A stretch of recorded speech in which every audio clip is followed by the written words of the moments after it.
भारतीय राजनीति में हर पार्टी का एक अहम स्थान होता है और उनकी पहचान को मजबूती प्रदान करने में भारतीय निर्वाचन आयोग की भूमिका अहम होती है। हाल ही में भारतीय निर्वाचन आयोग ने भारत आदिवासी पार्टी यानी कि बाप पार्टी को राज्य पार्टी का दर्जा प्रदान किया है और ये न केवल पार्टी के लिए गर्व का विषय है बल्कि इसे एक नई राजनीतिक पहचान भी मिलती है। आपको बता दें कि पार्टी को राज्य पार्टी का दर्जा मिलने के बाद पार्टी के कई बड़े नेताओं ने अपनी खुशी को अपने सोशल मीडिया अकाउंट्स पर साझा किया है, जिसमें आपको बता दें कि भारत आदिवासी पार्टी से बांसवाड़ा डूंगरपुर से सांसद राजकुमार रोत ने अपने सोशल मीडिया अकाउंट एक्स पर ट्वीट करते हुए लिखा कि निर्वाचन आयोग द्वारा भारत आदिवासी पार्टी को राज्य पार्टी का दर्जा प्राप्त होने पर पार्टी के समस्त पदाधिकारी, कार्यकर्ता व मतदाताओं को धन्यवाद, जिन्होंने बाप पार्टी के लिए रातों दिन मेहनत करके बहुत कम समय में पार्टी को राज्य पार्टी का दर्जा दिलवाने में अपना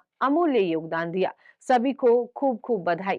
इसी के साथ ही भारत आदिवासी के पार्टी के जो कई ऐसे बड़े विधायक हैं, बड़े नेता हैं, उन्होंने भी अपने सोशल मीडिया अकाउंट पर इस बात की खुशी को जाहिर किया है। बाप पार्टी की यदि बात की जाए तो बाप पार्टी जो कि एक नई और उभरती हुई राजनीतिक पार्टी है, इन्होंने हाल ही में अपने प्रदर्शन से जनता और आयोग दोनों का ध्यान अपनी ओर आकर्षित किया है और इस पार्टी ने अपने विचारों, मुद्दों और योजनाओं के जरिए जनता का समर्थन हासिल किया है। उनकी नीतियां गरीब, किसान और युवा वर्गों को केंद्र में रखकर बनाई गई हैं। इस मुद्दे को ज्यादातर भारत आदिवासी पार्टी उठाती आई है। अब यदि बात की जाए कि किसी भी पार्टी को भारतीय निर्वाचन आयोग द्वारा राज्य पार्टी का दर्जा कब दिया जाता है, उस पर यदि बात की जाए तो आपको बता दें कि उसके लिए निर्वाचन आयोग द्वारा कुछ मानदंड तय किए गए हैं जिस पर खरा उतरना होता है। अब उसमें आपको बता दें, पार्टी को विधानसभा या लोकसभा चुनावों में कुल वैध मतों का कम से कम 6% प्राप्त करना चाहिए और पार्टी को राज्य में कम से कम 2 विधानसभा सीटें जीतनी होती हैं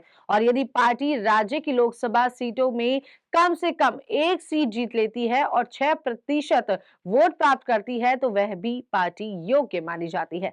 बाप पार्टी ने हालिया चुनाव में इन मानदंडों को सफलतापूर्वक पूरा किया, जिसके परिणाम स्वरूप उन्हें ये दर्जा प्रदान किया गया है। राज्य पार्टी का दर्जा मिलने के बाद बाप पार्टी को कई प्रकार के लाभ भी मिलने वाले हैं। जी हां, आपको बता दूं, यदि लाभों की बात की जाए तो पार्टी को एक स्थायी चुनाव चिन्ह आवंटित किया जाएगा, जिससे वे अपनी पहचान मजबूत कर सकेगी। वहीं ये दर्जा पार्टी की साख और वैधानिकता को भी बढ़ाता है।